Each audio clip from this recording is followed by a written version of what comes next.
Oh, hello guys, welcome to my vlog. Nagbirok sa pag-shortcutan nga pagnaan guys. Ada na damag ko kini Apo Kapitan dito ay Subadin Norte Balse. Ada kanu pagnaan dito ay. Tantay ngaglilikawan di jay kuwan. Bantay. Hi Jibril.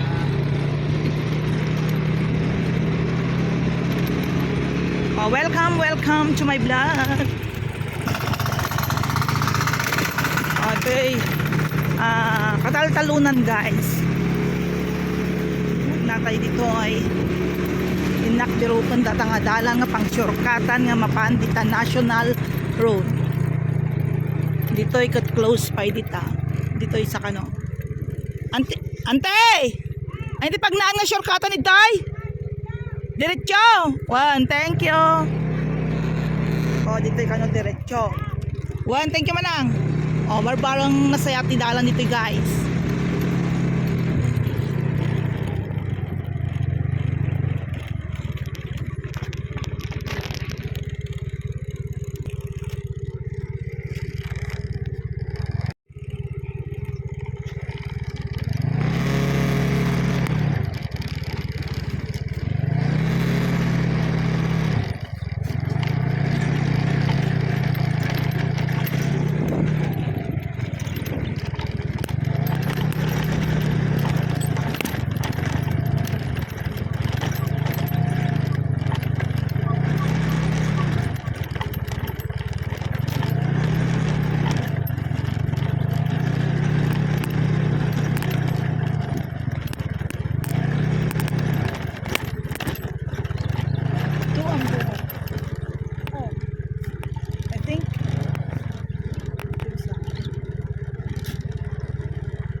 I will try.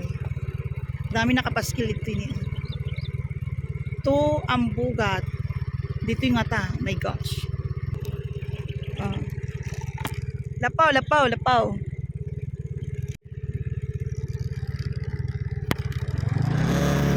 May bayag samot dito yan. Hindi pag-shortcut ako. Hindi malipantayan.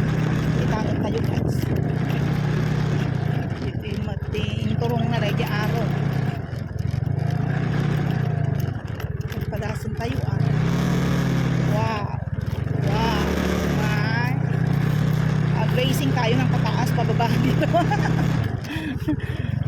Ada pa nga ito pababa na. Nakitang patamba kati pa ito manan. Ay, siya. Oh, mayat guys, mayat. Kanya pa hindi mo pa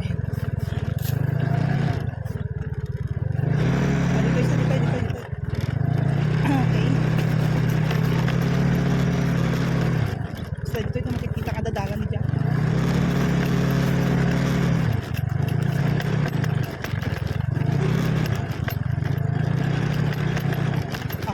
Ay, sus ako.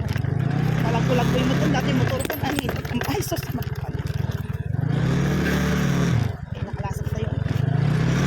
Yan, nakalasap na tayo sa bukid guys. Oh my God. Yan. Woo.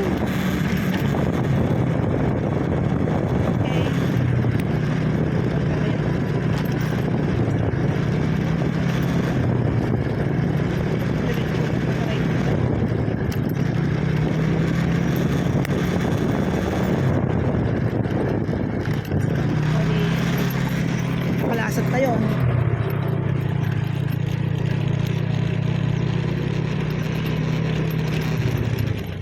Ayan natipag na.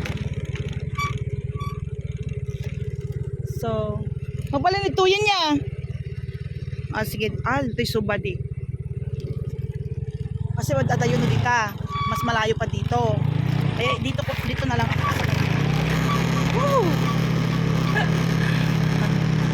Oh, di ba? Astig. Okay.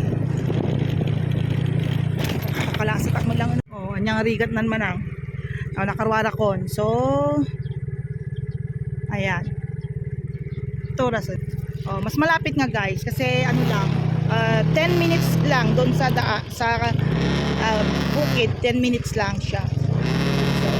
Mas mabilis dito. Okay, dyan ulit ako dadaan bukas. Shout out sa kapitan ng Barangay Subadin Norte, Balse. At least naka-shortcut tayo doon sa bukid. Gumawa sila ng initiative para hindi na tayo hindi na tayo dadaan pa sa Manabok. Lang hanggang doon sa amin. Naka 10 minutes naman ako. 10 minutes lang ang takbo hanggang makarating ka dito sa national road na. Diba? Guys, meron